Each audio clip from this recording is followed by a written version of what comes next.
Hola, buenas tardes a todos. Vemos que ya se están conectando los compañeros. Bienvenidos a esta jornada o este proyecto de formación que hemos titulado WebTalk. Es una jornada para nosotros innovadora porque la realizamos en conjunto tanto la SEF como SEOM, y creo que todo lo que sea colaborativo y sinergia siempre es positivo. Deciros que es un proyecto que son 17 jornadas formativas, donde vamos a contar siempre con un oncólogo y con un farmacéutico hospital, que el objetivo no es otro que tener unas jornadas formativas de carácter transversal, donde se tocan temas que seguro son de interés tanto para oncología como para farmacia. Como hemos dicho, son 17 jornadas que hemos desarrollado. Cada jornada pues, hace guiño a un tema especial y así se titulan estas diferentes jornadas. Y aunque aquí estamos dos de los coordinadores, ahora mi compañera presentará al resto. Yo soy José Antonio Marcos, soy farmacéutico hospital y trabajo en el Hospital Virgen Macarena. Pero como digo, soy uno de los coordinadores que junto a Carmen, que está aquí, a la cual le doy paso, hemos desarrollado un poco este proyecto, ¿verdad, Carmen? Buenas tardes a todos, gracias, José. Pues sí, la verdad es que, bueno, quería agradecer en primer lugar a SEOM y a SEF por hacerse eco siempre de nuestras inquietudes y ayudarnos a llevarla a cabo. Yo, como decía José, soy Carmen Beato, soy oncólogo médico, soy su compañera, trabajo en Virgen Macarena. Y bueno, pues esta propuesta surge de una serie de compañeros y amigos a los que se nos ocurrió que sería muy agradable el poder compartir farmacéuticos hospitalarios y oncólogos médicos que al final trabajamos todos los días en lo mismo, eh, pero que llegamos desde caminos diferentes a este oficio y nos parecía que era muy interesante compartir las herramientas que nos vamos encontrando en ese camino.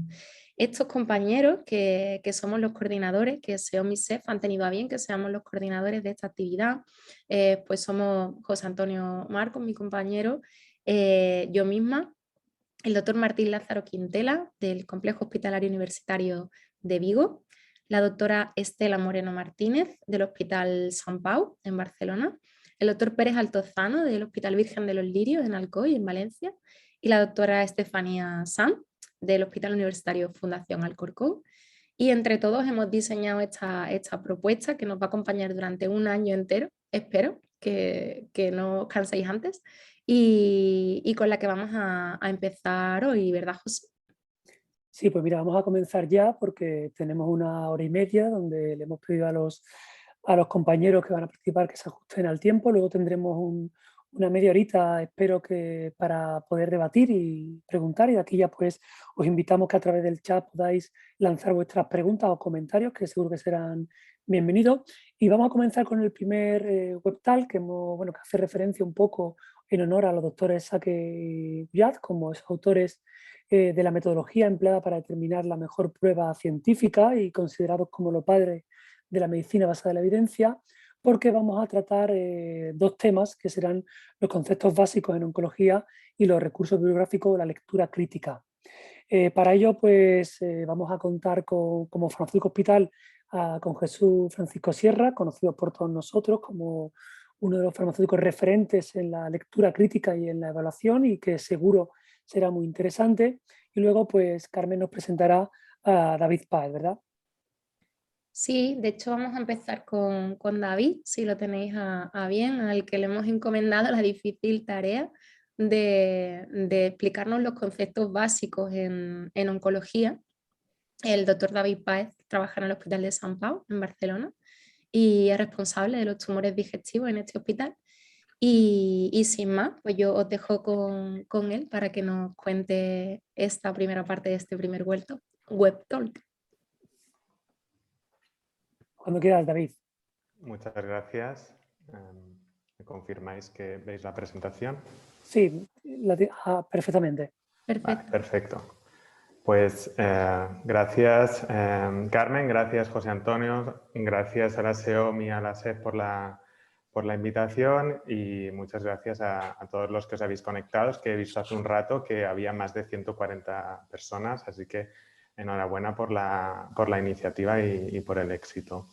Yo había preparado una presentación en la que abordaremos algunos de los conceptos básicos que utilizamos en oncología.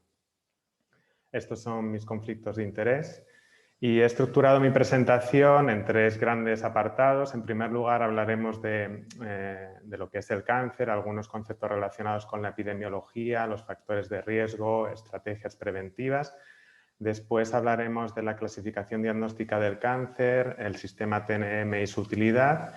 Y por último abordaremos algunos conceptos relacionados con los principios del tratamiento del cáncer, qué tipos de tratamientos disponemos y cuáles son las principales variables de eficacia que utilizamos los oncólogos a la hora de seleccionar el mejor tratamiento para nuestros pacientes. En primer lugar, el cáncer, pues como todos sabéis, no es solo una enfermedad, sino que constituye un conjunto de enfermedades diferentes que se caracterizan por tener un crecimiento descontrolado y anómalo de sus células. De forma muy simplista, podríamos decir que el cáncer es una enfermedad genética en la que se producen alteraciones moleculares, principalmente mutaciones, pero también otras alteraciones, tanto en oncogenes como en genes supresores, que van a permitir dotar a las células de unas características que les hacen que se proliferen de manera descontrolada, que sean células indiferenciadas, que tengan la capacidad de invadir los tejidos vecinos, los vasos sanguíneos, linfáticos, la capacidad de producir metástasis, evadir la apoptosis, etc.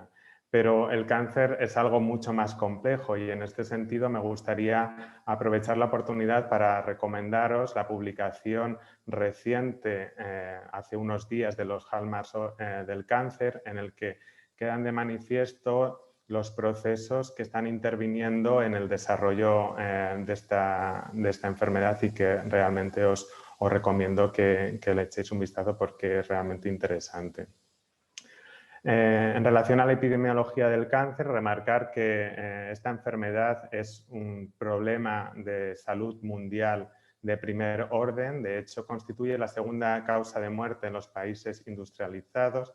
A través de los registros que tenemos de esta enfermedad, tanto nacionales como internacionales, sabemos que la incidencia mundial del cáncer está aumentando de forma significativa y, de hecho, en España se estima que al menos una persona de cada 4 será diagnosticada de un tumor a lo largo de su vida.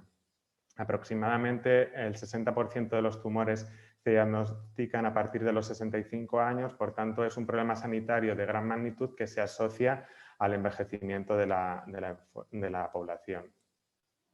La SEOM publica cada año un documento que se llama Las cifras del cáncer en España, que también os recomiendo que le echéis un vistazo, donde se recogen algunas cifras relacionadas con la incidencia, prevalencia, mortalidad, relación con factores de riesgo de esta enfermedad cada año.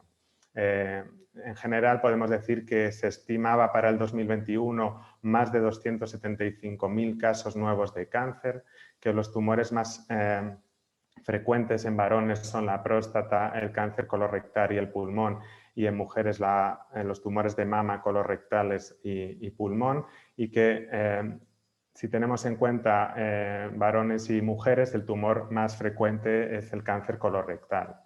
Respecto a la mortalidad, en varones constituye la primera causa de muerte en nuestro país y en mujeres la tercera causa por detrás de las enfermedades cardiovasculares y las enfermedades infecciosas. Y que esta mortalidad en los últimos años ha ido disminuyendo y ha aumentado la supervivencia debido a la mejora en las estrategias de prevención, al diagnóstico precoz, a los avances terapéuticos y a la disminución del consumo de tabaco, principalmente en los varones.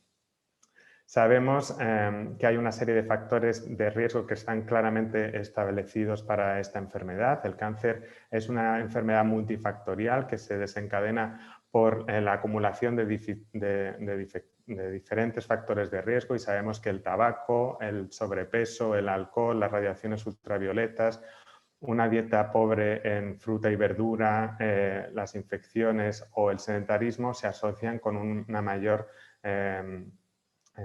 incidencia de cáncer y que según la OMS 1/3 de las muertes por cáncer podrían ser evitables si se controlan estos factores de riesgo.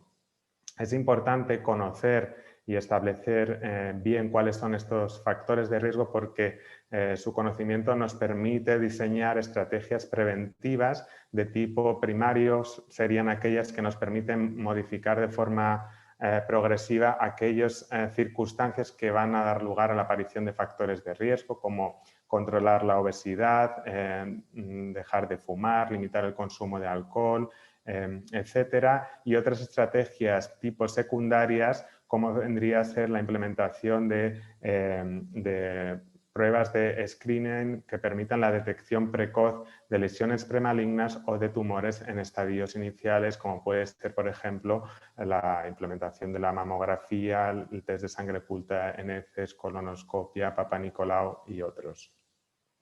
He dicho al principio que el cáncer es una enfermedad genética, sin embargo, tan solo un 5 o 10% de los pacientes que desarrollan este tipo de enfermedades van a tener lo que se conoce como cáncer hereditario o familiar, que son estos tumores que se producen como consecuencia de la presencia de mutaciones a nivel de la línea germinal y que se caracterizan por presentarse en pacientes en edades jóvenes con múltiples tipos o múltiples tumores en el mismo paciente o en diferentes miembros de la familia y que en ocasiones se asocian a otras patologías.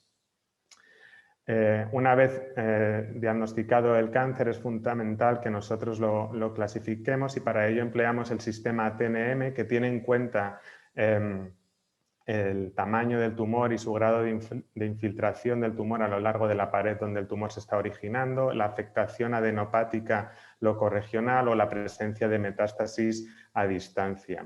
Esta clasificación nos ayuda a planificar la mejor estrategia terapéutica y establece un pronóstico para cada uno de los tumores. Recordar que las siglas P y YP delante del TNM indican que se ha llevado a cabo un primer tratamiento quirúrgico o un tratamiento neoadyuvante.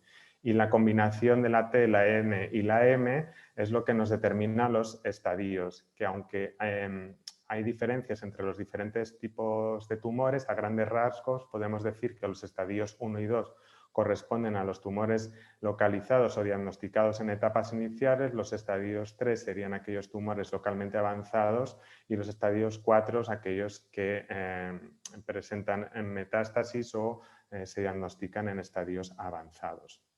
Otro concepto que utilizamos en el momento del diagnóstico del cáncer son los grados de diferenciación, que hace referencia al grado de similitud que tienen las células del tumor con respecto a las células del órgano donde se origina este tumor. Y en general, como es lógico, a mayor grado tumoral el cáncer es más agresivo, está más desdiferenciado y tiene mayor capacidad de producir metástasis y por tanto peor pronóstico.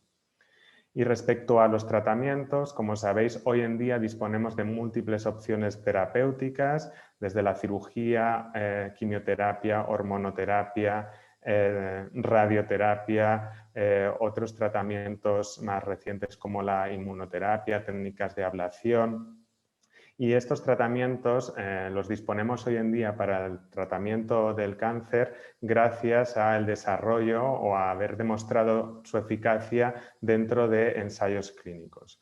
Como sabéis, dentro de una fase preclínica, después de una fase preclínica, los medicamentos o las diferentes estrategias terapéuticas son aprobados para ser explorados en seres humanos y después de una serie de fases los tratamientos son aprobados por las autoridades sanitarias si demuestran cierta eficacia. Los ensayos clínicos fase 1 son aquellos ensayos que se llevan a cabo en pocos pacientes y en los que se pretende evaluar la seguridad del medicamento, estableciéndose cuál es la dosis máxima tolerada y cuáles son las toxicidades limitantes de dosis. Los ensayos fase 2 ya tienen lugar en un mayor número de pacientes y aparte de explorar la seguridad, se intenta identificar si hay algún signo de eficacia al nuevo tratamiento que se está estudiando y los estudios fase 3 serían aquellos ensayos randomizados en los que se pretende comparar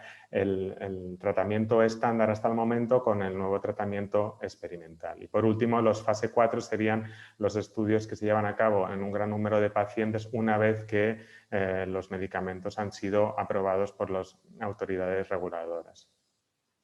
Desde el punto de vista de tipos del tratamiento y de la indicación de tratamiento, podemos decir a grandes rasgos que se considera un tratamiento radical aquel tratamiento que pretende curar el cáncer, eliminando todas las células tumorales, y generalmente es un tratamiento que se suele contemplar en tumores con presentación local o locorregional, aunque no siempre. Los tratamientos paliativos están destinados sobre todo al control de los síntomas y a mejorar la calidad de vida de los pacientes, y desde el punto de vista del momento en el que se usa el tratamiento, hablamos de tratamiento adyuvante cuando se administra después de la cirugía con la intención de disminuir la recurrencia de la enfermedad al tratar la enfermedad microscópica. La decisión de emplear este tratamiento se va a basar entre el equilibrio que existe entre el beneficio que nos puede aportar dar este tratamiento y los riesgos del tratamiento en cada paciente en función de su edad, de su estado general y de las comorbilidades. Y luego hablamos de tratamiento neoadyuvante, aquel que pretende facilitar un tratamiento posterior locorregional con mejores garantías. Además, es un tratamiento que de entrada permite tratar de forma precoz las micrometástasis y no deja de ser un test de sensibilidad a un tratamiento concreto.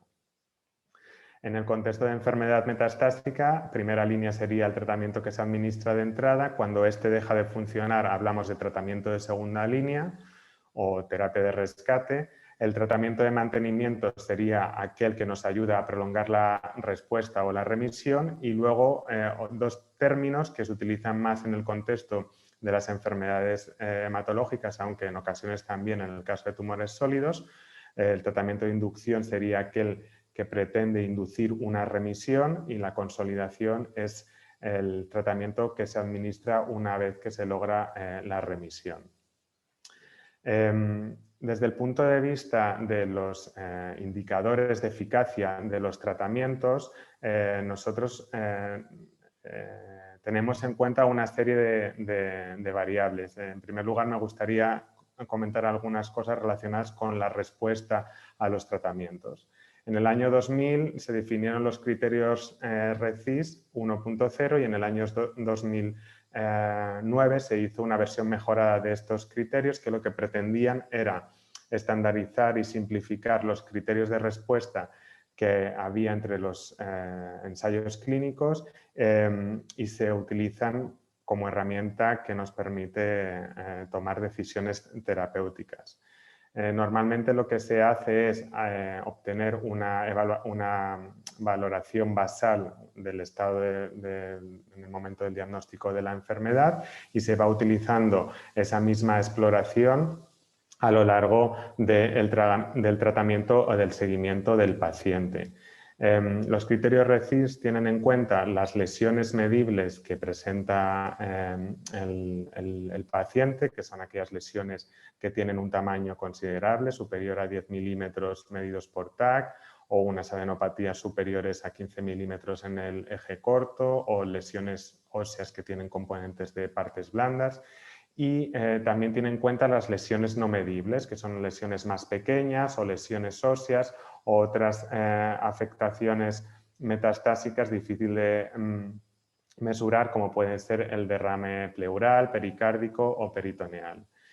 De forma que los criterios RECIST lo que nos permiten es calcular de forma cuantitativa, a través de la suma de los diámetros de las lesiones que nosotros consideremos diana y que son las lesiones representativas de la extensión de la enfermedad de un paciente en concreto, y evaluar también las lesiones no diana de una forma más cualitativa y ver qué pasa a lo largo del tratamiento conforme vayamos haciendo distintas exploraciones radiológicas.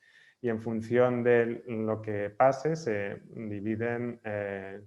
pueden producir 4 categorías de respuesta al tratamiento.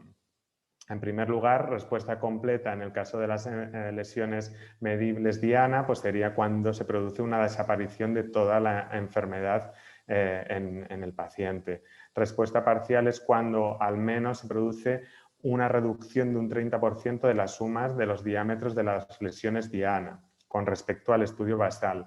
Progresión es cuando se produce un aumento en la suma de los diámetros de las lesiones diana, y enfermedad estable sería cuando no cumple ninguno de los criterios anteriores. Y si tenemos en cuenta la aparición de nuevas lesiones y lo que pasa con respecto a las lesiones no diana, pues podemos acabar catalogando la respuesta a un tratamiento oncológico en respuesta completa, parcial, enfermedad estable o progresión de la enfermedad.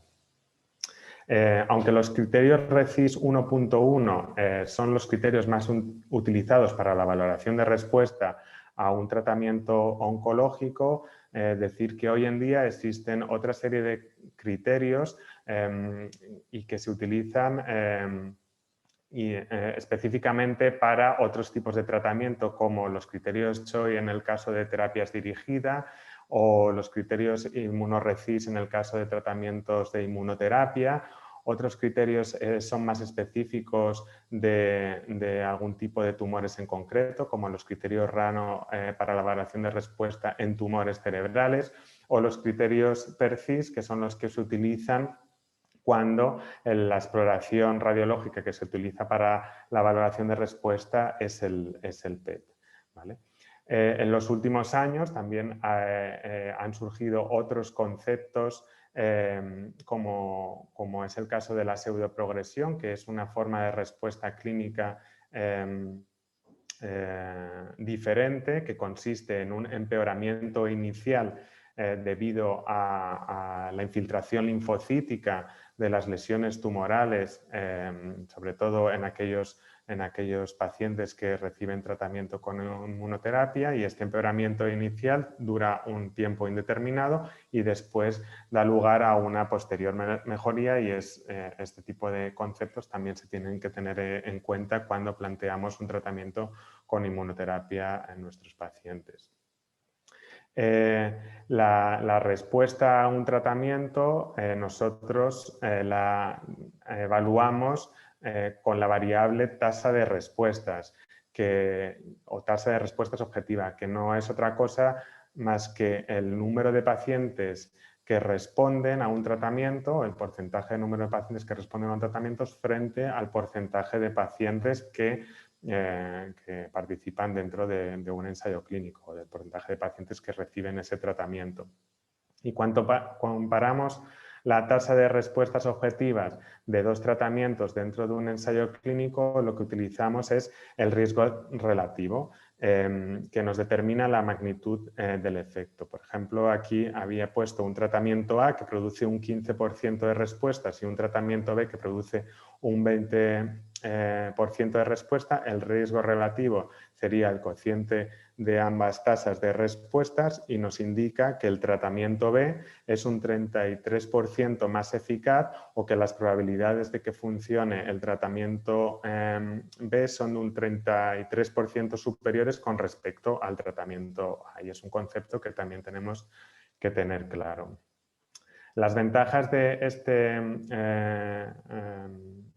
objetivo o de esta variable de eficacia a un tratamiento oncológico es que es una variable fácil de medir, relativamente rápida con respecto a otras variables, como es el caso de la supervivencia, que realmente se correlacionan con un beneficio al tratamiento, ya que los fenómenos de regresión espontánea son poco frecuentes en oncología, es decir, los tumores que se reducen pues generalmente es porque el tratamiento está haciendo algún efecto.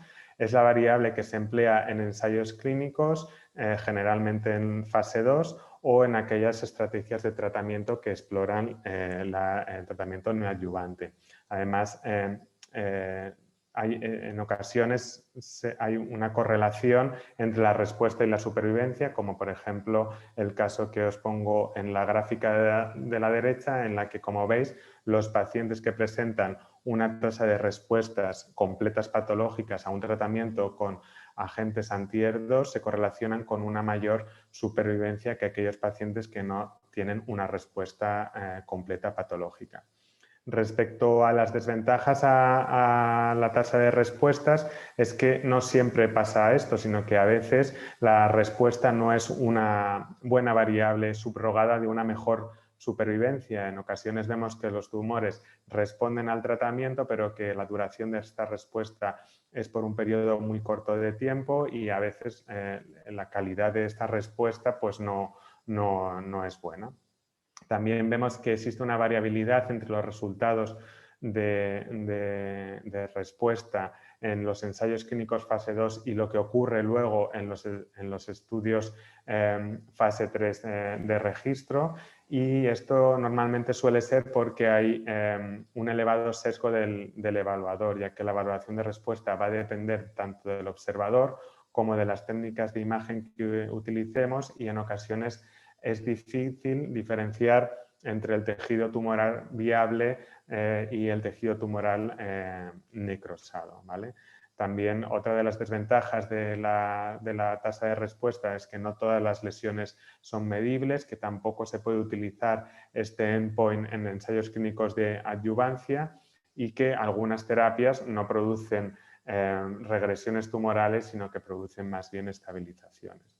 Para ello utilizamos otras variables que nos orientan sobre el posible beneficio de un nuevo tratamiento, como es el caso de variables relacionadas con la supervivencia, donde la supervivencia global es el gold estándar y mide el tiempo desde que se inicia un tratamiento hasta que ocurre un evento. En el caso de la supervivencia global sería el fallecimiento del paciente, y luego otras variables de supervivencia serían la supervivencia libre de progresión, cuando el evento en cuestión es o progresión o muerte del paciente, supervivencia libre de recaída si el evento es la recaída, etc.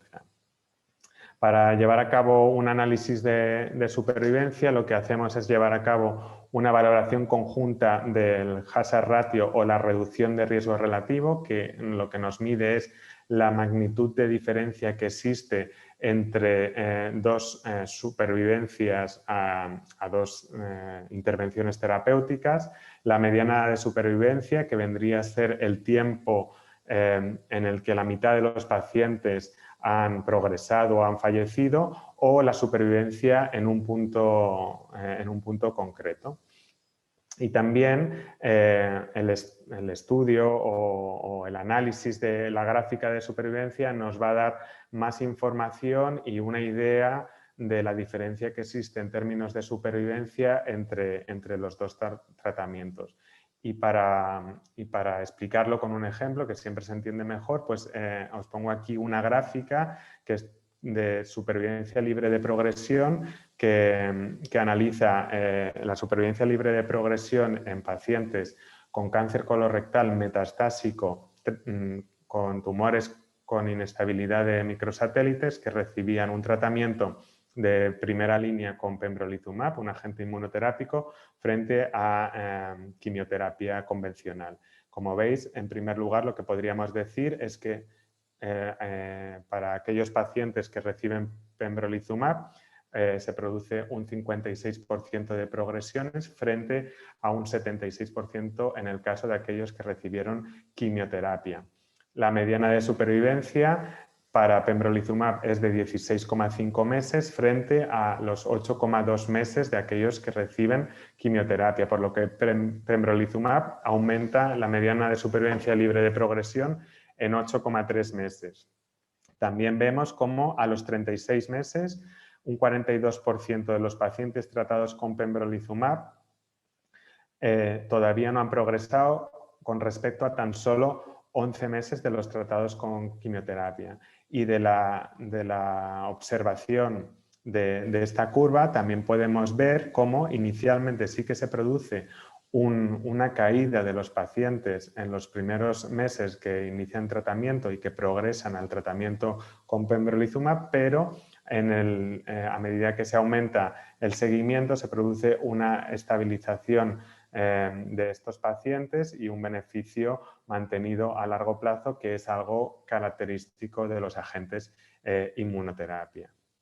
Por tanto, la hazard ratio, que es el cociente o la variable que nosotros utilizamos para analizar la magnitud de beneficio en términos de supervivencia, lo que nos va a indicar cuánto más probable es que se produzca un suceso frente a que no se produzca en pacientes que reciben un tratamiento frente a otros. Es decir, cuántas posibilidades hay de que ocurra la progresión o la muerte o la recaída en un grupo de pacientes tratados con un tratamiento respecto a otro, al grupo control, ¿vale?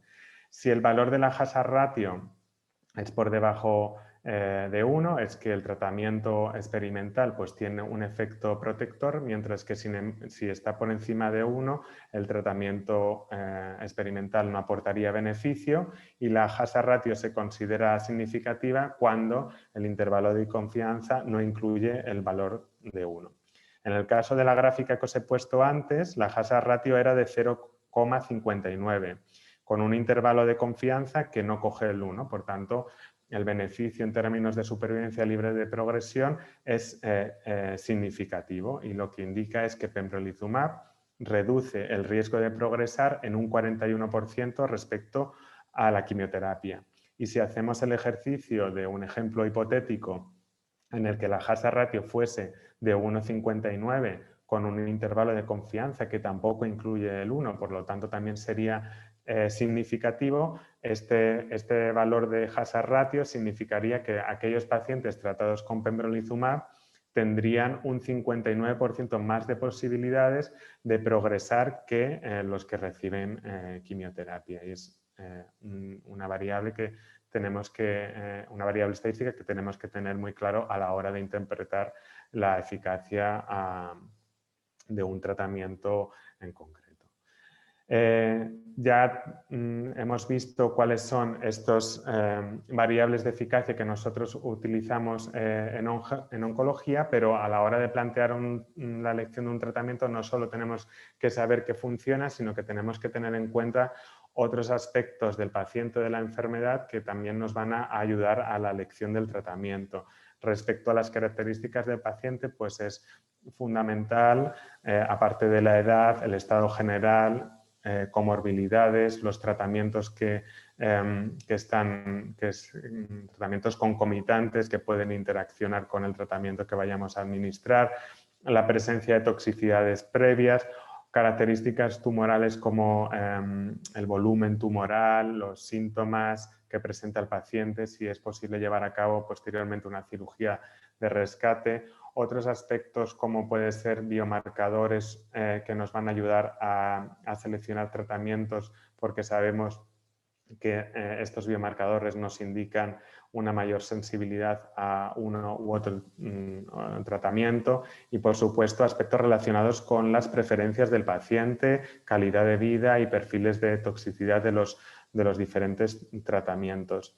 Me imagino que todos conocéis la valoración del estado funcional a través del ECOG o del Karnofsky, pero no quería dejar pasar, teniendo en cuenta que es una presentación de conceptos básicos en oncología, la escala que utilizamos para establecer el estado funcional de los pacientes, y que todo paciente debe tener antes de administrar un tratamiento, porque existe una correlación directa con las posibilidades de que el paciente se beneficie de este tratamiento o de que incluso le siente mejor o peor un tratamiento en función del estado general basal.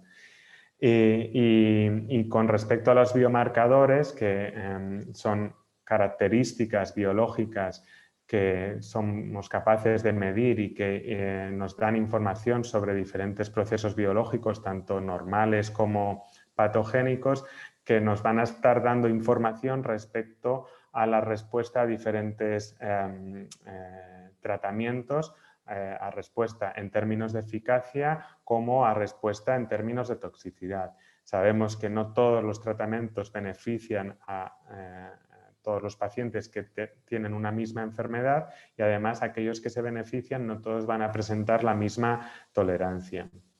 A grandes rasgos podemos decir que existen dos tipos de biomarcadores, los marcadores pronósticos, que son aquellos que nos van a dar información respecto a la historia natural de una enfermedad independientemente del tratamiento que reciban los pacientes, y aquellos biomarcadores predictivos serán aquellos que nos permiten identificar qué pacientes se van a beneficiar o no de un tratamiento en concreto. El problema es que en muchas ocasiones, o no en muchas, pero a veces lo que ocurre es que ambos tipos de biomarcadores se sobreponen, como es el caso, por ejemplo, del ER2 en cáncer de mama. Es un biomarcador de mal pronóstico, pero a la vez es un marcador de respuesta a un tratamiento con agentes anti-ER2. Respecto a la toxicidad, también medimos la toxicidad mediante el empleo de criterios que gradúan el tipo de toxicidad que se presenta en los diferentes tratamientos, y utilizamos escalas que ya definen estas toxicidades y que todos conocéis, y también empleamos escalas de calidad de vida que tienen que ser sencillas, validadas y que permitan una medición cuantitativa, y aquí os pongo dos escalas que utilizamos en oncología por estar validadas en pacientes oncológicos.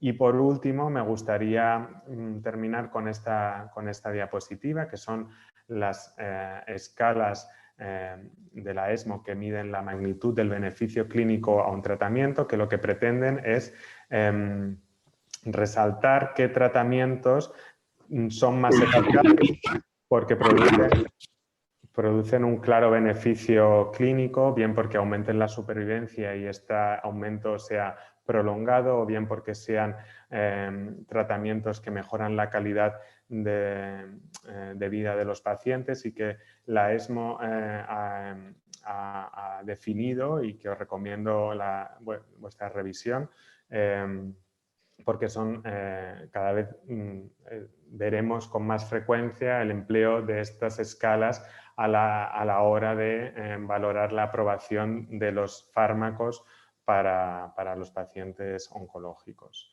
Y nada más, muchas gracias por vuestra atención. Sé que me he dejado muchos conceptos básicos que también empleamos en oncología. Podemos repasar alguno en la discusión, y quedo a vuestra disposición para las preguntas que tengáis. Muchas gracias, David, por tu presentación. Realmente era un reto el contar en media hora lo básico de nuestra profesión. Así que te felicito, porque yo creo que no te has dejado tantas cosas, al menos yo no he contado tantas cosas.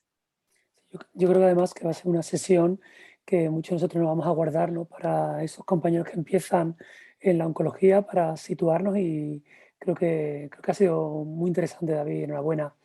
Bien, pues vamos a continuar porque el tiempo se nos echa encima, y vamos a seguir con la segunda sesión. Esta vez contamos con farmacéutico de hospital a Jesús Francisco Sierra, que ya lo conocemos todos, farmacéutico de hospital del Hospital de Jerez de la Frontera, que va a hablar de recursos bibliográficos y de lectura crítica. Jesús, cuando tú quieras, sí, bueno, si me permitís un momentito, invitaros a preguntar, a comentar cualquier cosa que creáis oportuno a través del chat, y lo comentamos ya al terminar la charla de Jesús. Cuando quieras.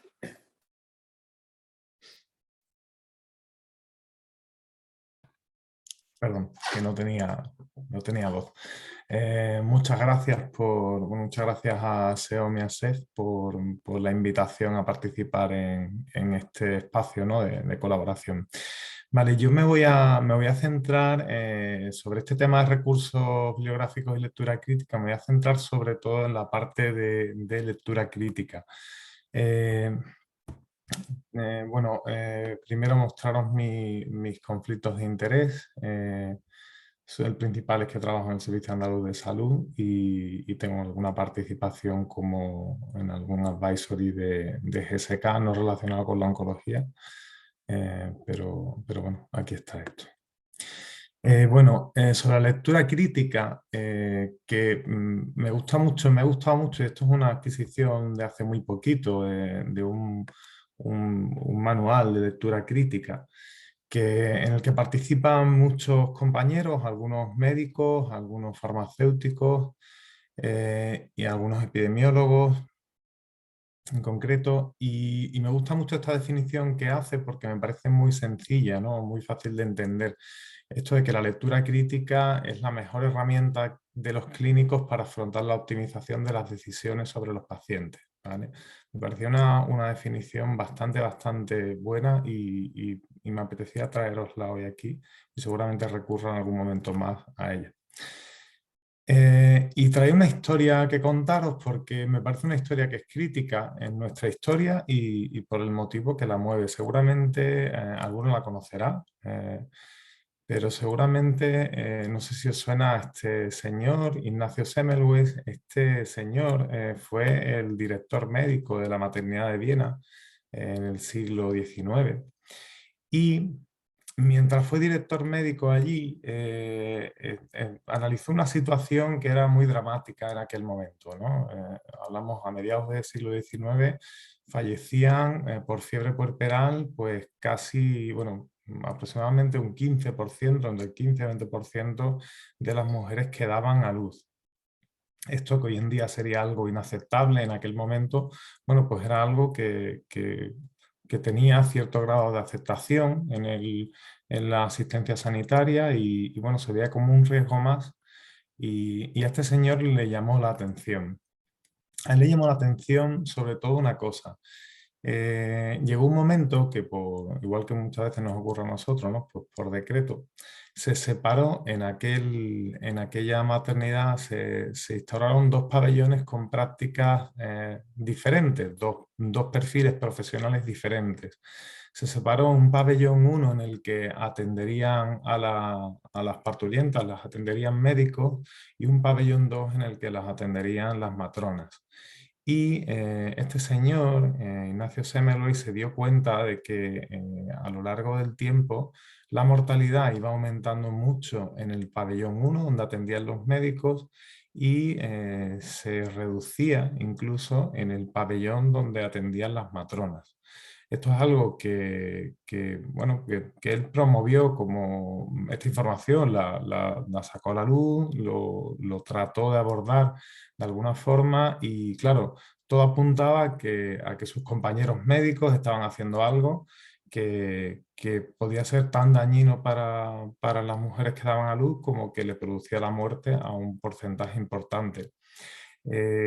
Claro, tuvo un rechazo enorme, ¿no? Aquella crítica, aquella visión crítica, porque, sobre todo porque tenías que aceptar que estabas haciendo algo mal, ¿no? Y sobre todo desde el colectivo médico no se entendía muy bien por qué.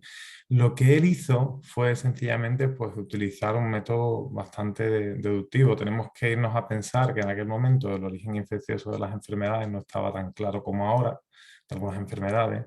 Y él lo que hizo, bueno, pues fue sencillamente documentarse, ¿no? Sobre el proceso. Se dio cuenta que los hijos de las madres que tenían fiebre puerperal también presentaban esa misma clínica. Se dio cuenta que los partos que tenían dilatación prolongada se asociaban de manera muy frecuente a la aparición de fiebre puerperal y a muerte.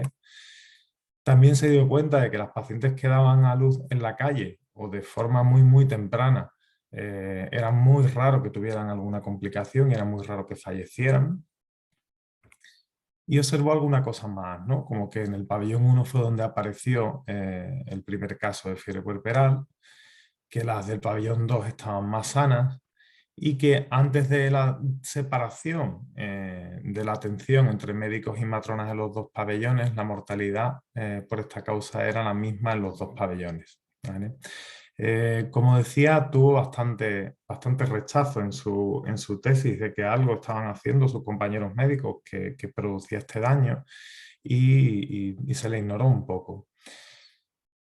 Ocurrió un hecho que fue bastante dramático y fue que un amigo suyo, que también era médico, practicando una autopsia, se cortó con el bisturí y en pocos días pues, desarrolló una clínica muy parecida a la fiebre puerperal y acabó falleciendo.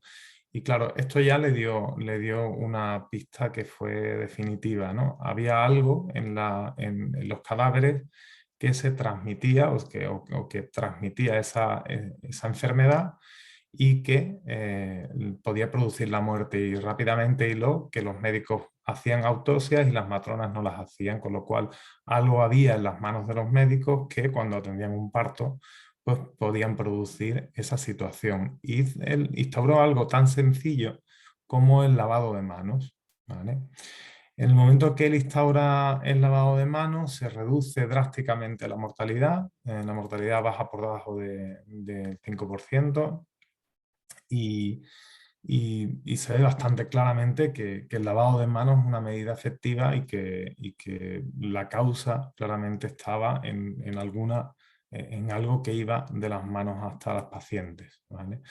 Por desgracia, sus compañeros médicos ignoraron esta situación y acabaron se eliminó el lavado de manos como medida que no se volvió a instaurar hasta mediados del siguiente siglo y que durante mucho tiempo pues, siguió provocando muertes de pacientes, de parturientas que podían haber evitado esa situación, ¿vale? Esta historia que se identifica claramente como una historia de éxito y de fracaso, en mi opinión tiene una clave de éxito que es el aplicar un análisis crítico a cualquier situación, cualquier cosa que estemos haciendo es susceptible de ser mejorada y si lo analizamos y encontramos cómo mejorarla deberíamos hacerlo.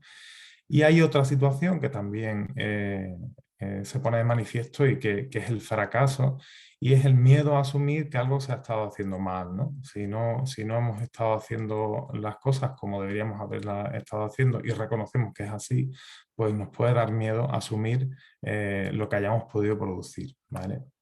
Bien, esto que justifica mucho a veces la variabilidad en la práctica clínica y que en este caso este es un ejemplo muy paradigmático y muy dramático, ¿no? En la bibliografía pues se recogen varias causas que nos podrían justificar la variabilidad en la práctica clínica y entre ellas pues se recogen estas que veis aquí. ¿Por qué se hace una práctica clínica diferente? Pues se puede deber sencillamente a que la necesidad de salud de la población es distinta y entonces la práctica cambia, eso es algo que no debe extrañarnos. Se puede deber a que se hace un uso diferente de los recursos disponibles, si es apropiado o no es apropiado ese uso, y se puede deber, y parece ser que esta es una de las principales fuentes de variabilidad en la práctica clínica, que sencillamente se debe a una práctica médica profesional diferente, ¿vale? Esto además en esta publicación se recoge con estas observaciones en cuanto a que normalmente hay una incertidumbre ligada a la práctica profesional y que muchas veces estamos asociados a la interpretación o lo que hacemos está asociado a una interpretación o a cómo compartimos nuestras experiencias o cómo compartimos o cómo comparten con nosotros experiencias otros colegas y que muchas veces no hay una evidencia clara detrás de cada práctica profesional, ¿vale? Por lo cual esas diferencias en la práctica médica profesional pueden encontrar su fuente aquí. Os traigo ahora un caso, ¿vale? Por parar un poco tanta teoría. Un caso real, ¿vale? Hombre de 67 años, ECOG1, carcinoma hepatocelular no resecable, en tratamiento en primera línea con sorafenib, con respuesta parcial, pero ya ha progresado y no tiene relación su hepatocarcinoma ni con virus C ni con virus B. Este es un caso que nos presentaron ya con la pandemia se me perdió un poco el eje temporal, pero creo que fue a finales de 2018 y se nos planteaba iniciar tratamiento con nivolumab en este paciente con esta evidencia como justificación, ¿no? como soporte de evidencia para la decisión de iniciar este tratamiento. Es un ensayo clínico abierto, sin brazo comparador, un fase 1-2, búsqueda de dosis y después, como veis ahí, de prueba de la dosis de 3 miligramos kilo, y en diferentes perfiles de pacientes. Tenemos pacientes no tratados previamente con sorafenib, pacientes tratados con sorafenib. Alternativas que nos planteamos en ese momento, pues teníamos tratamientos no financiados como era regorafenib o ramucirumab, y tratamientos también, bueno, en ese momento estaban estaban en vías de decisión de financiación, pero con unos resultados bastante limitados, y el caso del lenvatinib, pues que lo sabemos ya que lo tenemos financiado, pero como alternativa a sorafenib en primera línea, con lo cual en este caso no nos servía. Los resultados que mostraba este estudio, pues eran unos resultados, bueno, difíciles de valorar, porque sin tener un grupo control es muy difícil saber lo que está aportando un tratamiento, pero nos encontrábamos esto, ¿no? Respuestas parciales, enfermedad estable, anecdótica, respuesta completa por ahí, y sobre todo en cuanto a supervivencia, pues una supervivencia en torno al 80% aproximadamente a los 9 meses, ¿vale? Sin alcanzarse la mediana, sobre todo en el perfil de pacientes que nosotros estábamos viendo. Perdón, el perfil de paciente que teníamos nosotros era 13 meses de mediana de supervivencia.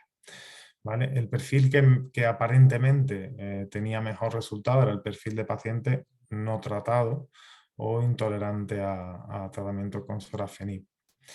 Y con estos datos tan limitados, pues nos planteábamos tomar la decisión. La verdad que es bastante difícil, y sin tener la mejor evidencia o la evidencia óptima que podíamos querer, pues finalmente lo que decidimos fue iniciar tratamiento, porque teníamos pocas alternativas y lo que podíamos hacer era pues condicionar la continuidad de tratamiento a la respuesta, y iniciarlo porque teníamos pacientes y no teníamos alternativas. ¿Vale? Si hemos visto después, y estos son datos de mucho más recientes, y aquí ya sí tenemos un estudio comparativo, de nivolumab comparado con sorafenib en pacientes en primera línea. Si recordáis en la imagen que acabo de poner de ese fase 2, pues teníamos que los mejores resultados en apariencia eran en pacientes sin tratamiento previo. Y aquí vemos cómo nivolumab en comparación con sorafenib pues no aporta una eficacia adicional. El hazard ratio queda en 0,85 y toca el valor neutro del 1, con lo cual no hay una diferencia a favor del tratamiento en supervivencia. Y ahora ya sí sabemos que sería un tratamiento que no aportaría nada adicional, ¿no?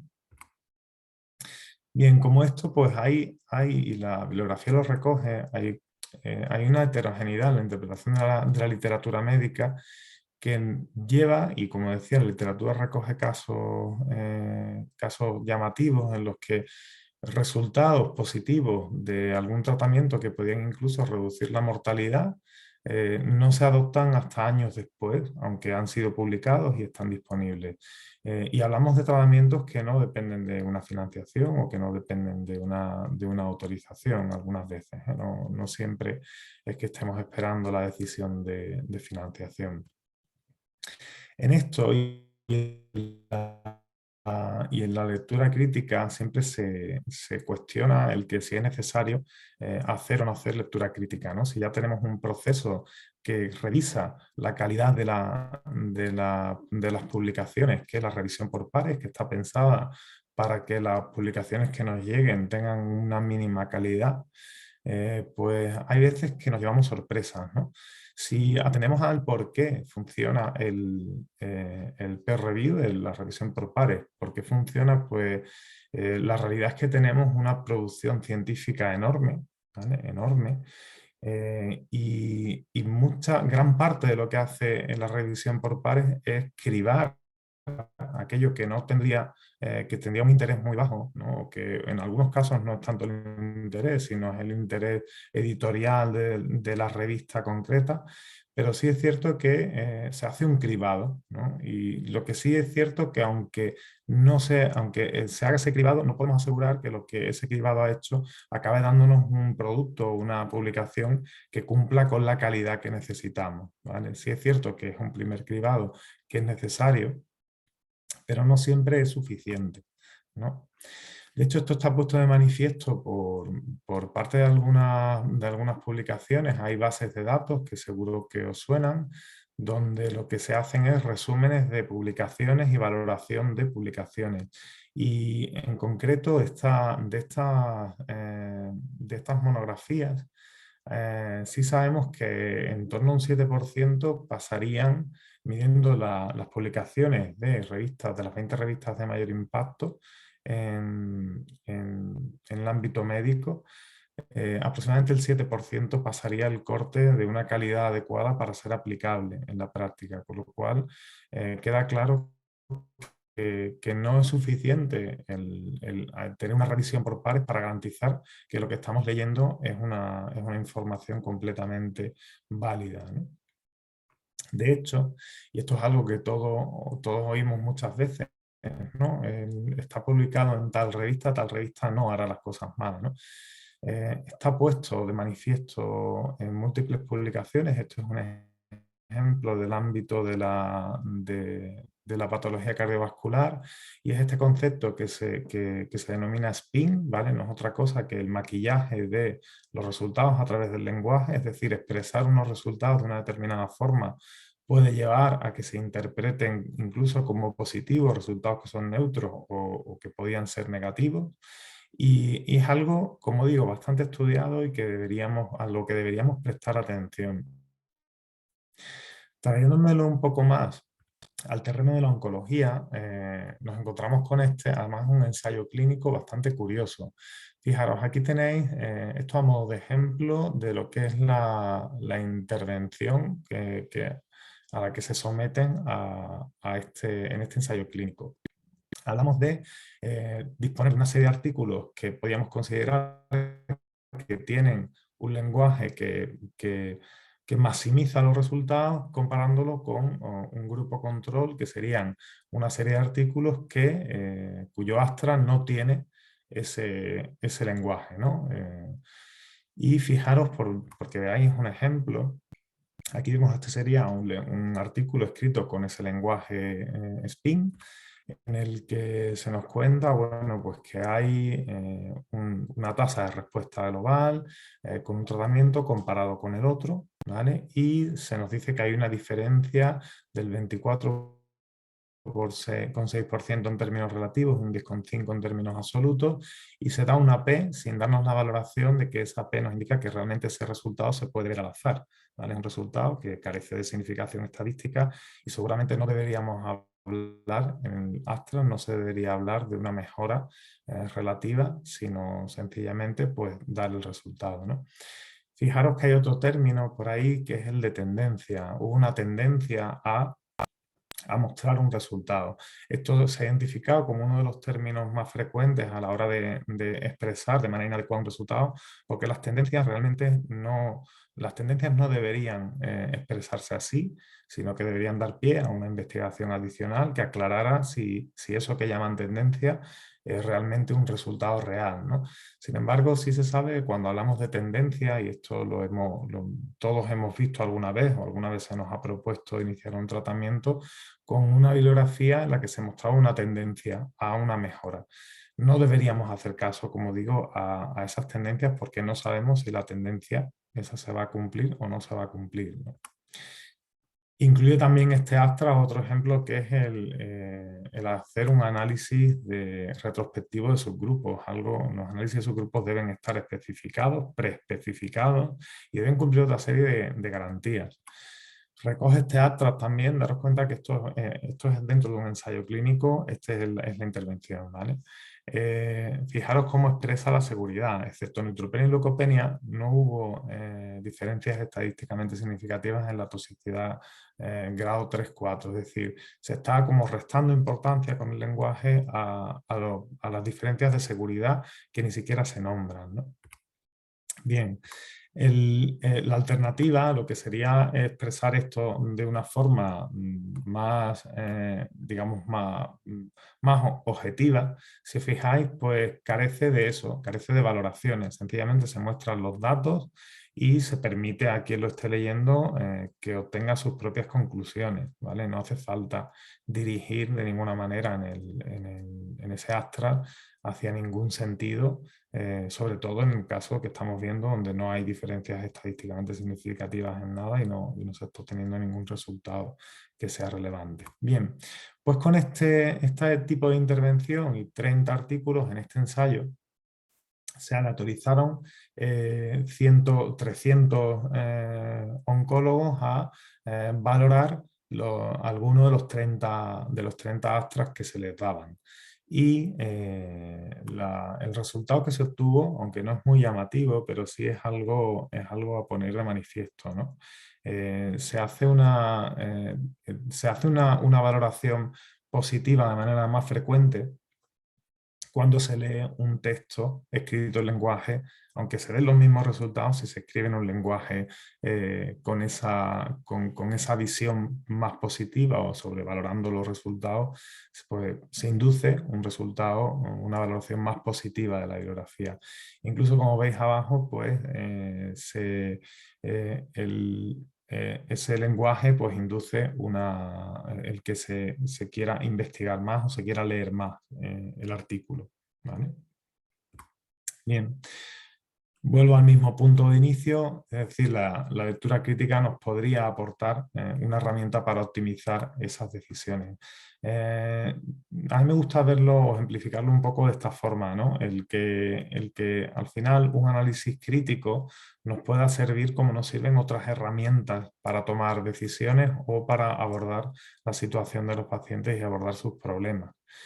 Con lo cual, la visión que intento desarrollar es esa, ¿no? la de una herramienta que nos sirva para mejorar la práctica.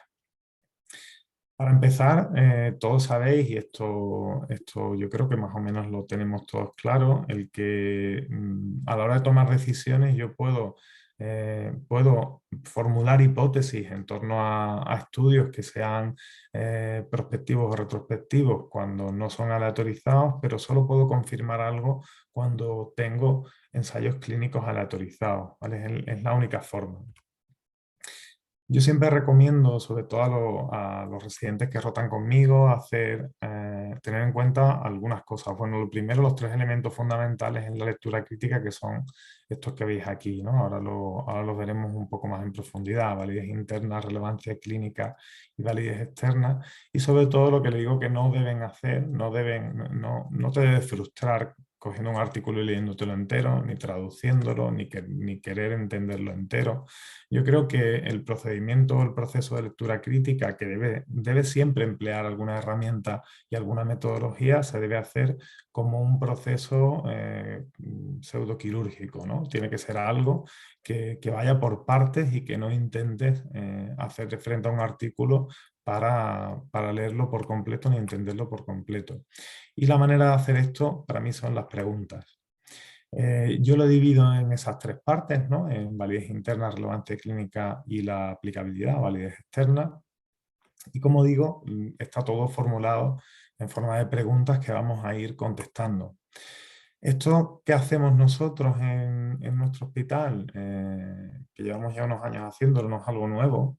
Esto está inventado hace mucho tiempo y hay algunas referencias, como son estas herramientas de lectura crítica del grupo CASPE, que nos facilitan una serie de plantillas que podemos utilizar, que están basadas en esto mismo, en hacer preguntas y contestarlas, para revisar varios tipos de artículos. Yo me voy a centrar sobre todo en ensayos clínicos porque es el estándar y es lo que deberíamos, si no sabemos interpretar ninguno, al menos saber interpretar bien ensayos clínicos, ¿vale? En estas herramientas de CASPE, como veis, pues están hechas para ir contestando preguntas, ¿vale? También hay herramientas útiles del SIGN, ¿vale? Que también están disponibles en su web y me parecen que son muy útiles. Es el mismo formato, la misma idea. Y hay alguna bibliografía interesante, como son estas dos monografías de revisión de New England, donde desarrollan algunos elementos que tendría que tener en cuenta cuando tengo un estudio que es positivo y también que tendría que tener en cuenta cuando mi estudio falla y es un estudio negativo, ¿no? Ni el que es positivo debo darlo como estudio positivo sin leer con atención determinados aspectos, ni el que es negativo debería desecharlo porque tal vez pueda aprovechar algo, ¿vale? Y desarrollan una serie de preguntas, como os decía, que son interesantes.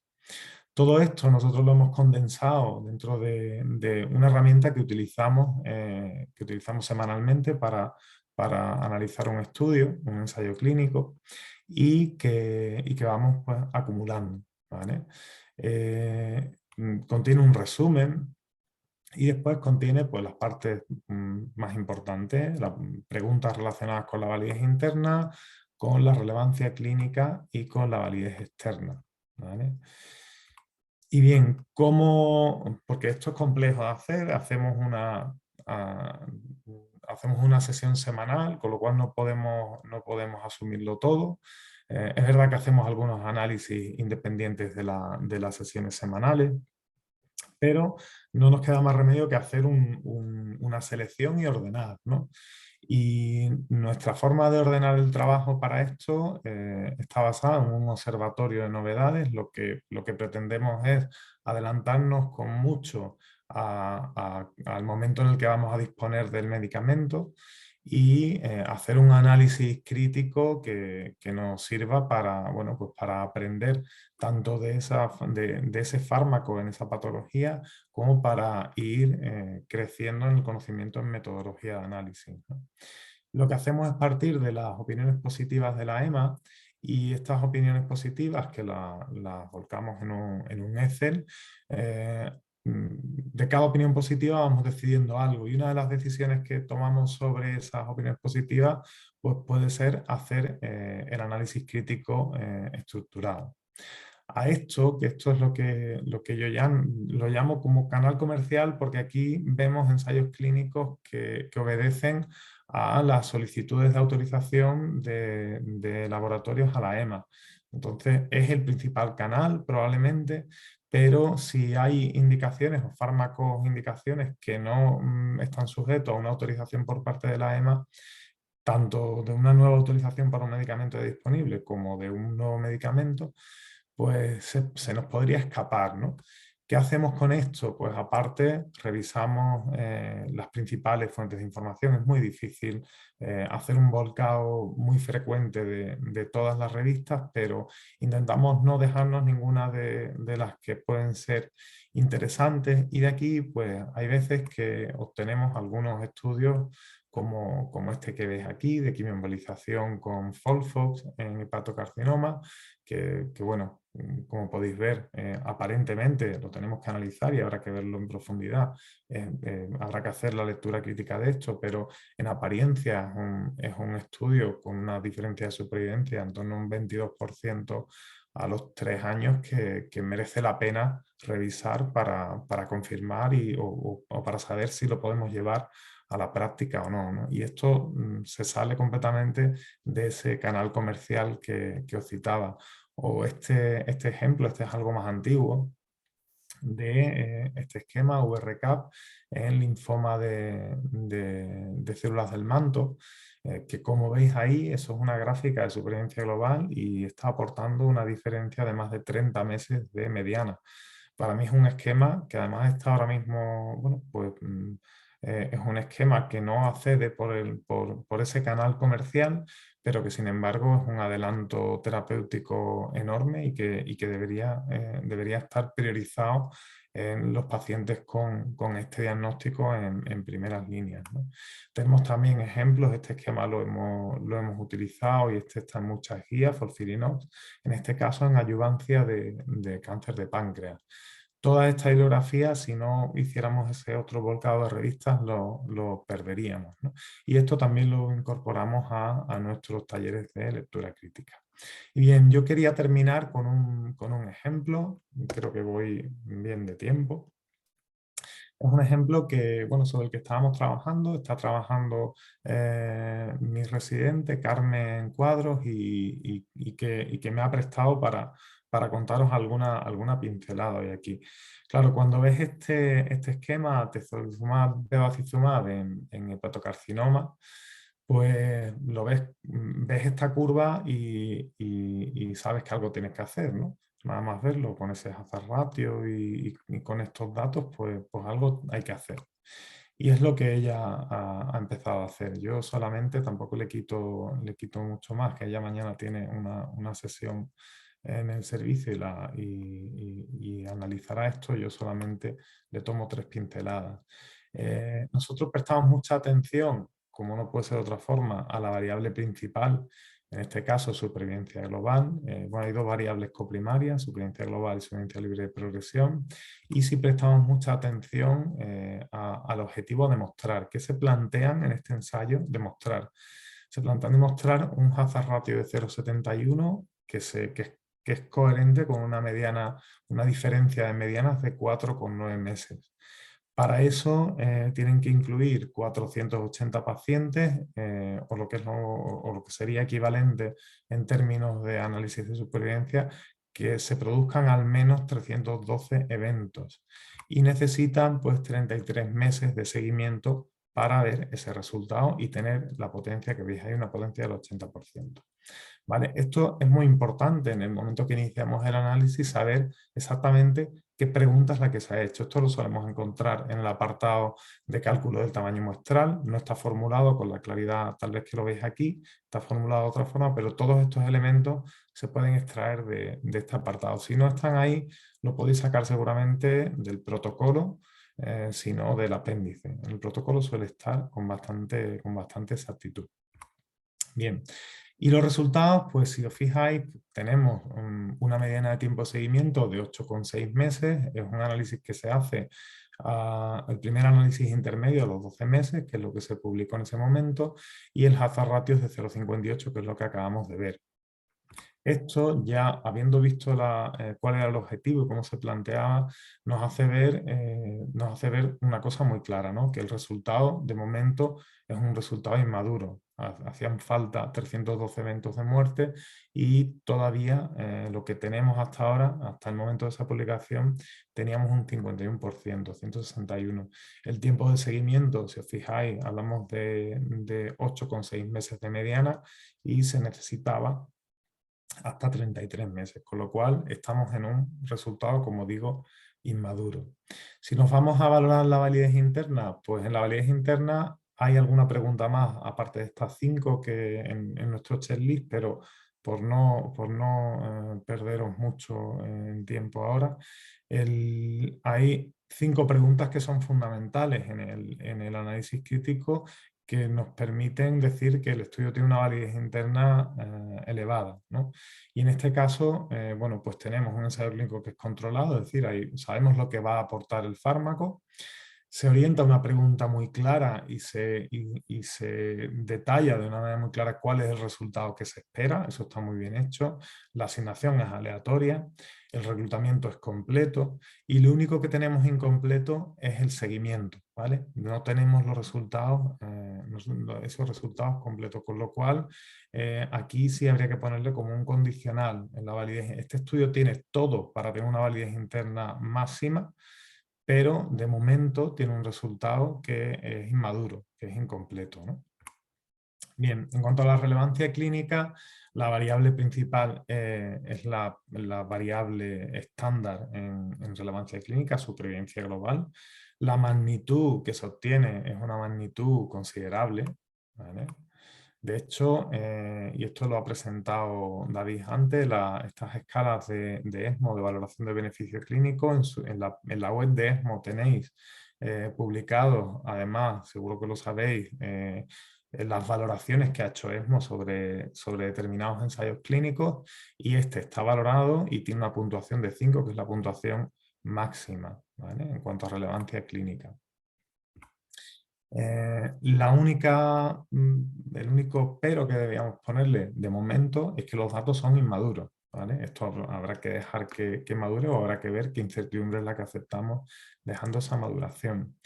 La siguiente pregunta es si hay algún subgrupo en el que el resultado sea mejor o que sea responsable del resultado. Perdón, no, se me había pasado.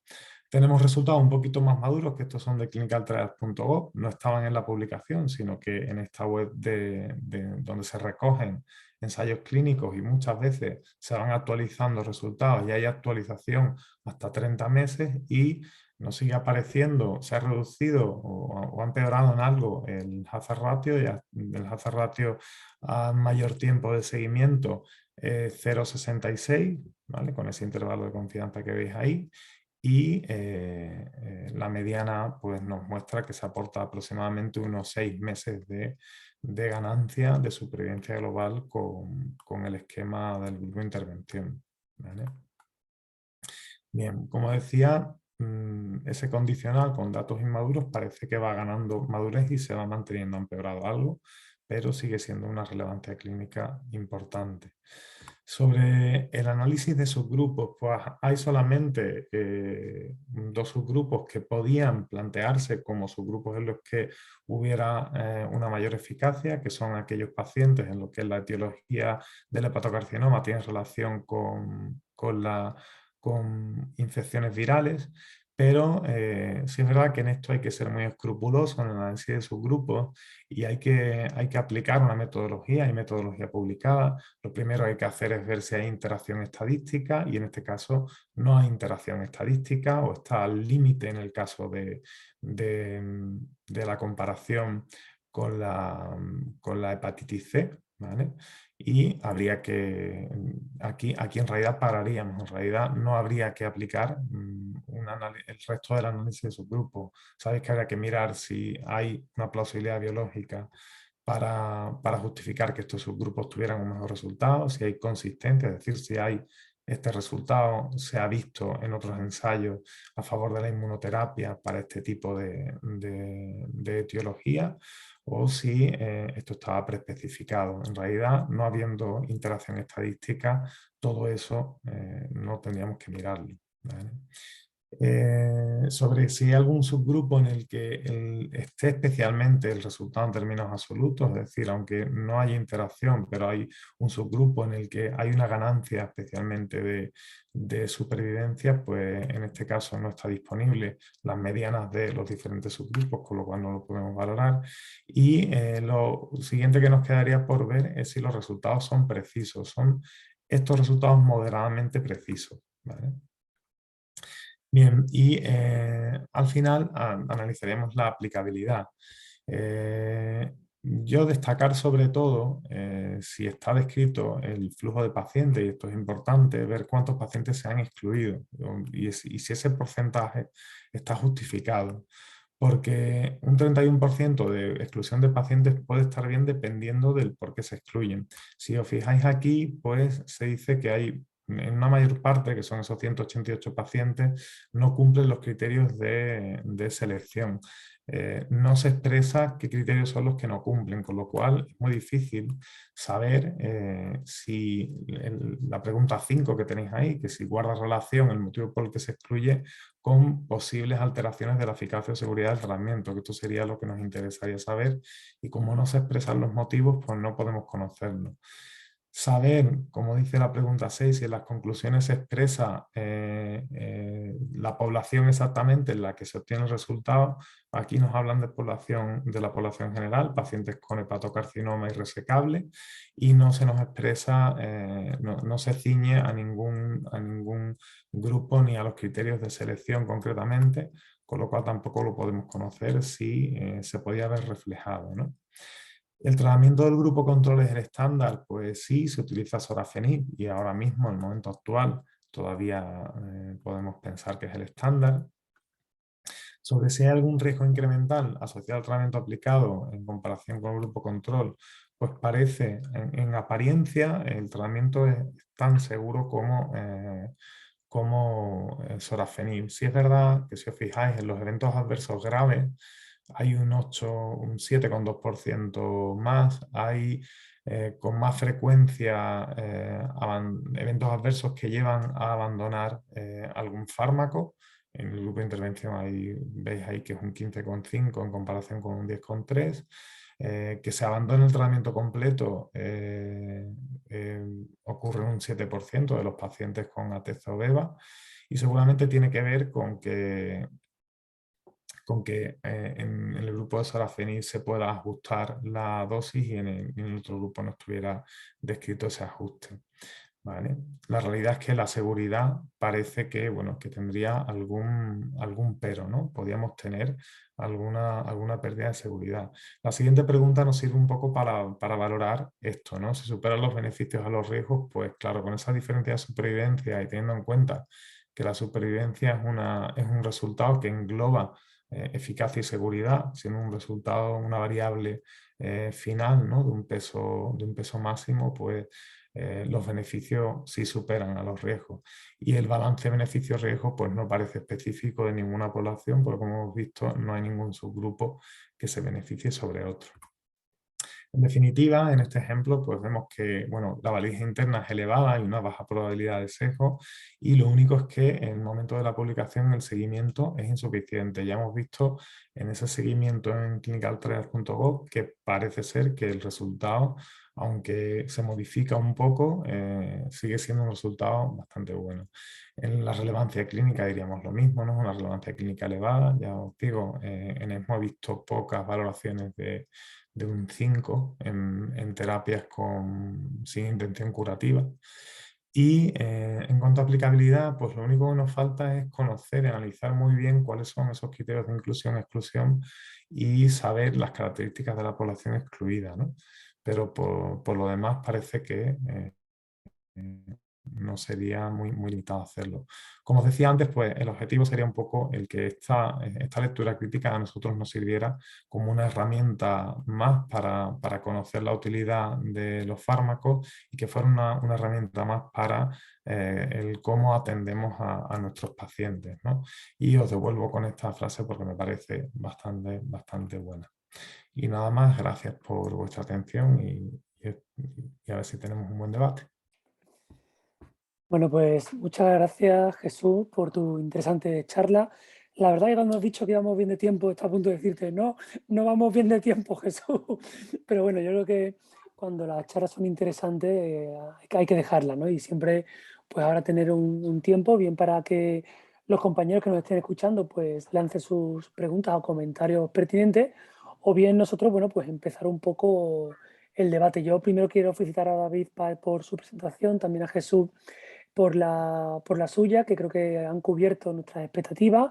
Y no sé si, Carmen, si quieres empezar tú preguntando a David y esperando a que se anime pues, el foro un poco, ¿no? Fenomenal. Pues sí, felicitaros a los dos por vuestras ponencias que han sido fantásticas y felicitarnos todos porque, bueno, estamos teniendo una audiencia inusitada. Hay una pregunta para David en el foro que dice: buenas tardes, doctor Páez. Me gustaría saber si la escala ESMO-MCBS la aplicáis, me imagino que se refiere a los oncólogos, de manera rutinaria o si hacéis uso únicamente de las scorecards disponibles en la web de ESMO. David. Bueno, pues las escalas de la ESMO lo que hacen es graduar la magnitud de beneficio clínico de un tratamiento y lo que pretenden, como he dicho al final de mi presentación, es poner énfasis o resaltar qué tratamientos son mejores o producen un verdadero beneficio clínico, pues bien porque la supervivencia la aumentan de una manera más prolongada o bien porque mejoran la calidad de vida de los pacientes, y estas escalas pues están siendo de utilidad para la aprobación de diferentes tratamientos a través de las agencias reguladoras. Los scorecards es el resumen a través de la página web de los resultados de la valoración de acuerdo a estas escalas de cada uno de los tratamientos. Entonces es muy visual y muy intuitivo pues ir fármaco a fármaco por tumor y vas a obtener la valoración de la ESMO. En definitiva, ante dos tratamientos que tengan la misma indicación terapéutica, pues las escalas de la ESMO a nivel clínico y a nivel asistencial, pues lo que nos dicen es pues, que un tratamiento es mejor por algún motivo en concreto que otro. O sea que sí que se tienen en cuenta, pero bueno, que esto es algo que ya conocemos. Es una herramienta más que nos gradúa este beneficio. Sí, yo creo que de hecho las guías que todos utilizamos pues ya incorporan estas recomendaciones, ¿no? Entonces, aunque igual no lo hacemos cada día en nuestras búsquedas rutinarias o domésticas, pero sí que es algo que está muy incorporado a nuestra práctica también, ¿no es así? Pues Bueno, yo quería... aprovecho, Perdona, perdona. Carmen. Sí, termina. No, antes de darte paso, aprovechaba para trasladar pues que parece que tenemos también público más allá de nuestras fronteras y nos daban las gracias, nos felicitaban desde Portugal y también desde Perú, que ahora, si te parece, harás tú la pregunta en su nombre, pero solo hacer hincapié en esto, en que parece que tenemos un foro diverso. Sí, parece cuando hacemos este tipo de sesiones, ¿no? Parece que no nos escucha nadie, pero tiene su repercusión, ¿no? Y quería hacerme eco pues, de esa pregunta que nos lanzan desde Perú, que yo tenía un poco preparada para Jesús, porque has comentado y ha salido en tu diapositiva que esa lectura que hacemos a veces de ensayos, ¿no? Esa heterogeneidad en la interpretación, ¿no? Y también como a veces utilizamos expresiones que no son adecuadas. Creo que muchas veces hemos utilizado nosotros de residentes en esos pósters que lanzamos, ¿no? Para intentar magnificar nuestros hallazgos y que no debería ser, ¿no? Y mi pregunta es si, y que va un poco a lo que comenta el compañero desde Perú, ¿no? Si es una asignatura pendiente para los profesionales que nos dedicamos a la sanidad, la lectura crítica. ¿Deberíamos formarnos todos los profesionales de la salud en lectura crítica porque es bueno o es algo tan complejo o que puede parecer tan complejo que, como dice Juan Carmen, debe estar en un subgrupo, en un comité donde haga ese trabajo? A ver, yo creo que la principal limitación, como siempre, es el tiempo, ¿no? Nos falta tiempo para leer todo lo que entendemos que deberíamos leer.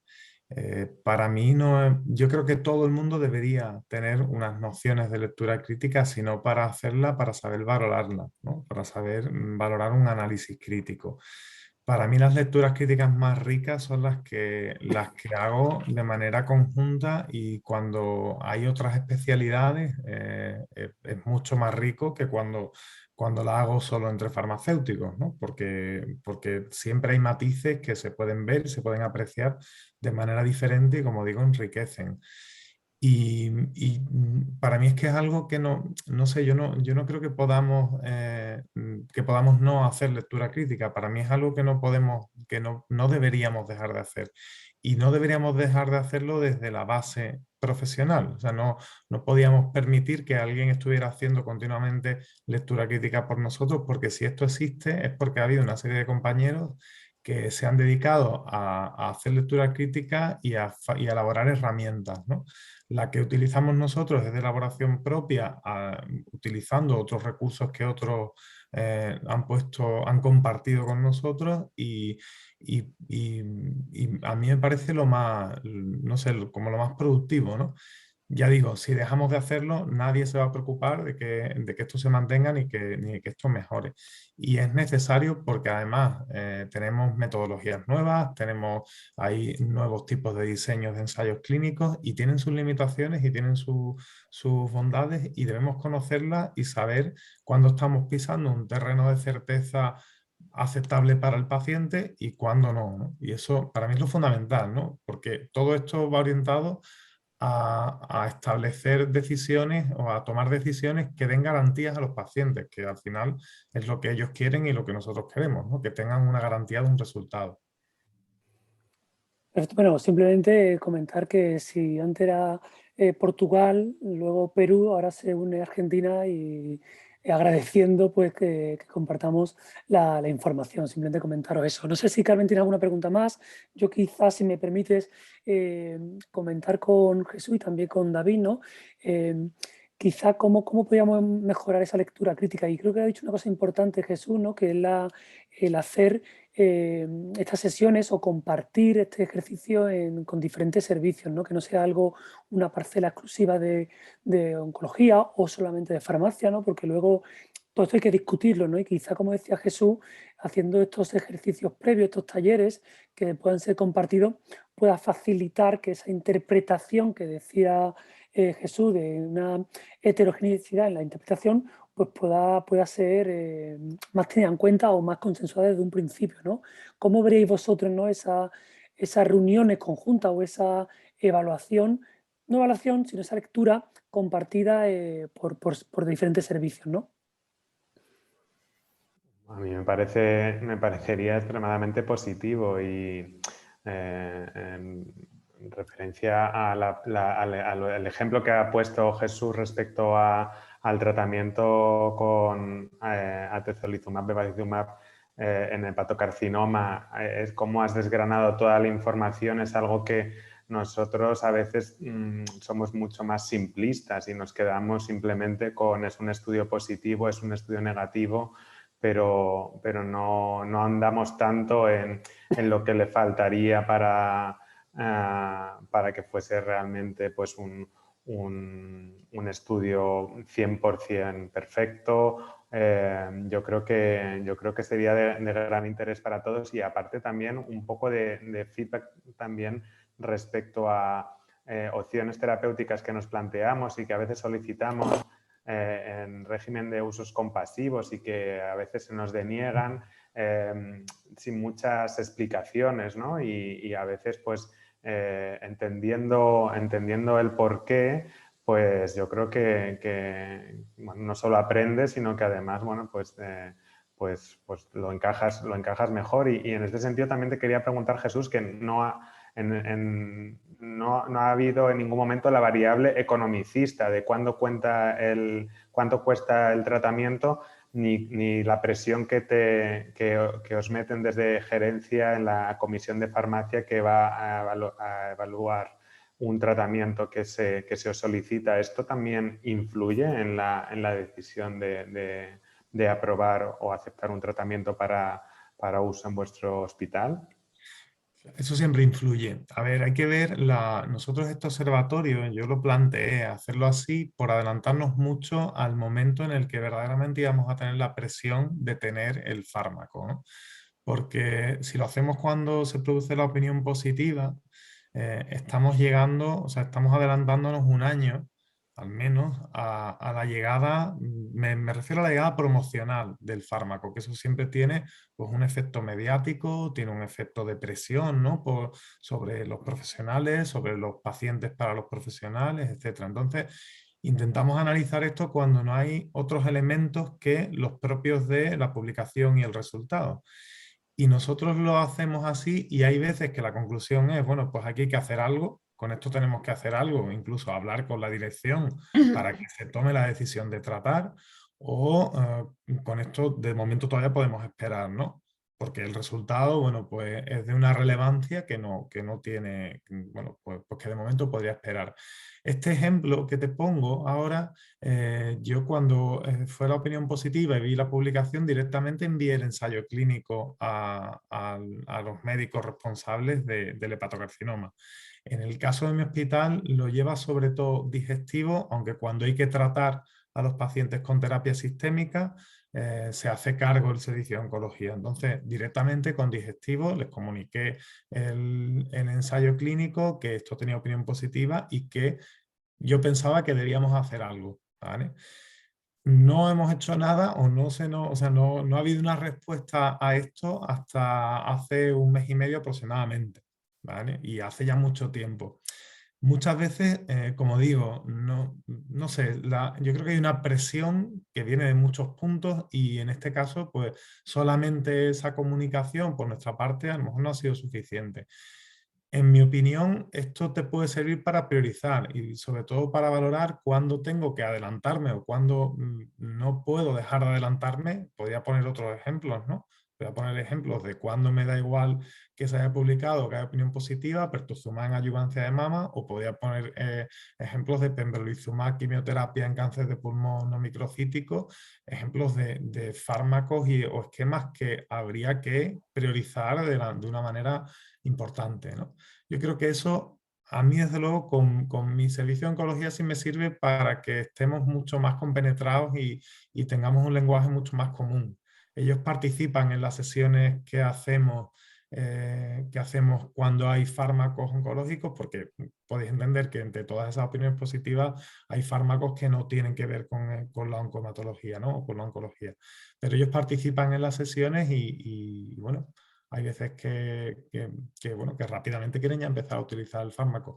Y eso hay veces que tampoco podemos hacerlo, ¿vale? Ahí sí nos podemos ver con limitaciones, pero no sé si te contesto Sí, exactamente a lo sí, que sí, has no, dicho, no, me queda claro pero y por nuestra parte, desde luego, lo que es relevante, lo que es una diferencia relevante, sí defenderemos siempre que haya que hacer algo con esto, solucionarlo de alguna manera, ¿vale? A mí me vais a perdonar porque esto es de mal moderador, ¿no? Porque ya vamos un poco fuera de tiempo, pero es que hay algunas preguntas que yo creo que hay que lanzarlas, ¿no? Y yo creo que pido disculpas porque nos vamos de tiempo, pero creo que es bueno que estemos un poquito más porque hay algunas preguntas interesantes. Bueno, lo primero que Eduardo López Bri, que es farmacéutico hospital conocido por todos nosotros, pues bueno, darle la enhorabuena a David y a Keke por sus presentaciones, ¿no? Y que comparte esa visibilización que ha hecho Keke de la lectura crítica, pero hay algunas preguntas como la que nos lanza Sacra, compañera también farmacéutica hospitalaria, que nos dice que con respecto a la escala ESMO, y supongo que irá un poco dirigido también a ti, David, pero bueno, que eso puede participar,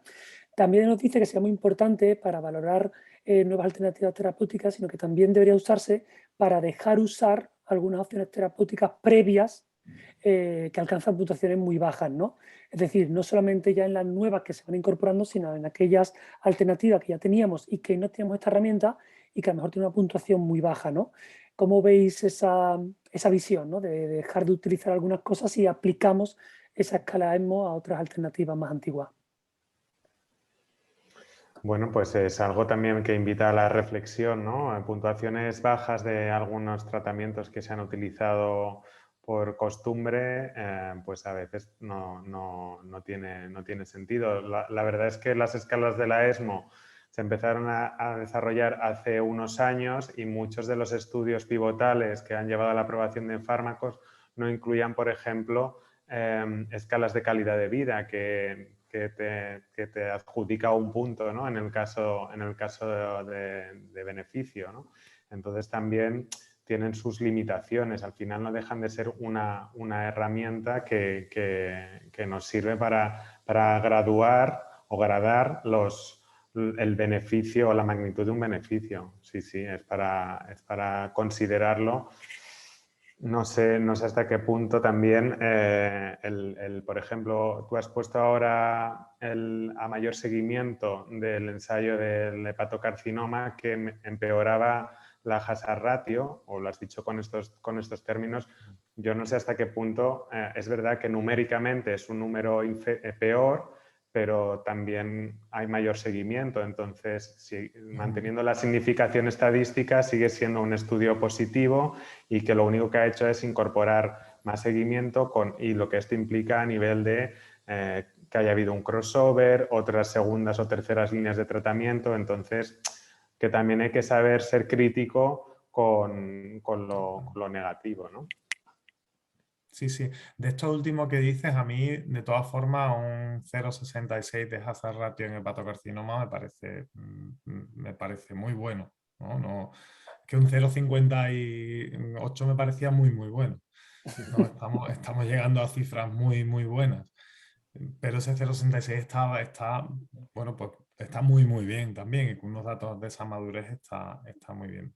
Yo de lo que decía José de la utilización de las valoraciones de ESMO, a mí me parece que es un punto de encuentro para la valoración, porque hace años teníamos mucha dificultad para establecer que era un resultado relevante, ¿no?, en una patología, y ahora al menos tenemos una referencia. Yo recuerdo, y seguro que a todos ha pasado, valorar si un mes o 2 meses o el tiempo que fuera era una ganancia en supervivencia o en supervivencia libre de progresión, a lo que deberíamos dar importancia. Y esto ha estado en la discusión en múltiples foros muchas veces, y seguro que todos hemos estado en alguna discusión de este tipo con el posicionamiento que hayamos tenido. ESMO al menos establece un estándar, ¿no?, o una referencia que puedes tener en cuenta para hacer esa valoración, y eso ya me parece positivo. A mí me parece muy positivo tener esa referencia para que esto no sea solamente una evaluación económica, sino que lo que se esté valorando, lo primero en el orden, ¿no?, la valoración sea primero de si yo quiero o no quiero comprar ese resultado. Ya después veré lo que cuesta el resultado, pero esto es algo que quiero comprar. Pues en la escala ESMO un 2 no lo querrás comprar, ¿no? Querré dejar de hacerlo. Y si es algo que tiene un impacto económico alto, tendré que priorizar dejar de hacerlo, ¿vale? Si es algo que tiene un impacto económico bajo, pues tendré que cuestionármelo también, pero seguramente no priorizaré dejar de hacerlo. Yo creo que esa puntuación de ESMO tiene su utilidad para ordenar tratamientos, pero yo le veo sobre todo la utilidad que tiene como consenso para decir qué considero que es un beneficio clínico o qué dejo de ver como beneficio clínico, ¿no? Pues estás silenciada, Carmen. Perdona, decía que muchas gracias, Jesús, y que tenemos avalancha de preguntas. Obviamente, aunque nos gustaría, no podemos extendernos muchísimo más. Esto parece que sin duda va a desembocar en otro nuevo proyecto conjunto en el que podamos de verdad dedicarnos a esto. Pero sí es verdad que nos da la razón en el interés que tenían estas jornadas en las que encontrarnos. Y yo, si me permitís, solamente voy a trasladar una pregunta más de la audiencia, que, que es la de Ricardo García Fumero, que nos decía que sin tener disponible el checklist propio que comentaba Jesús, y entendiendo por ello que ni los checklists de CAST ni de SAN incluyen todas las preguntas deseables, que qué checklist es el que tú recomiendas emplear entre los disponibles de cara a aplicarlo a un conjunto de ensayos clínicos de una forma más formal. A mí los de Casper me parecen muy buenos, ¿eh? Me parecen muy buenos y están disponibles, están en su web, y lo que sí es cierto que hay información que no contienen. Eduardo López Briz, que ha estado preguntando antes y que forma parte del grupo Caspe, si no me equivoco, me informó hace unas semanas que había una actualización de ese checklist, con lo cual imagino que estará disponible. El nuestro, desde luego, está disponible en abierto a quien lo quiera utilizar, porque a quien lo pida se lo regalamos. O sea, no tiene, no tiene más que utilizarlo, ¿vale? Es una herramienta abierta y ya está. No tiene autoría. O sea, que la compartimos completamente, ¿vale? Y si no, como digo, el checklist de Caspe estaría bien en la actualización. Bueno, como decía Carmen, nos quedaremos más rato aquí para conversar y tratar más preguntas, pero bueno, nos hemos excedido unos minutos y yo creo que podemos dar por concluido este primer web talk. Yo creo que ha sido casi 200 asistentes a la jornada. No lo creo decir al principio para no asustar, pero han sido mucha gente la que ha estado atenta. Hemos visto que nos han seguido desde Portugal, Perú, Argentina, con lo cual creo que podemos estar muy satisfechos de esta primera web talk. Agradeceros, David y Jesús, porque sois realmente los protagonistas de hoy. Creo que han sido sesiones muy interesantes. Y por mi parte doy paso a mi compañera Carmen, que cierre la jornada, y bueno, espero veros ya en la siguiente. Pues muchas gracias a todos, gracias a los asistentes, muy especialmente a David, a Jesús. Gracias a vosotros. Y no me dilataré más, solamente invitaros a que estemos presentes en el siguiente web talk, en el que hablaremos de biología del cáncer con el doctor Juan Antonio Verdún, del Hospital de Alcañiz, en Teruel, y de ajuste de dosis y monitorización a cargo del doctor Conde Esteves, del Hospital Par de Salud del Mar. Sin más, nos despedimos. Ha sido un placer pasar la tarde con todos vosotros y de nuevo muchas gracias a todos. Saludos. Gracias.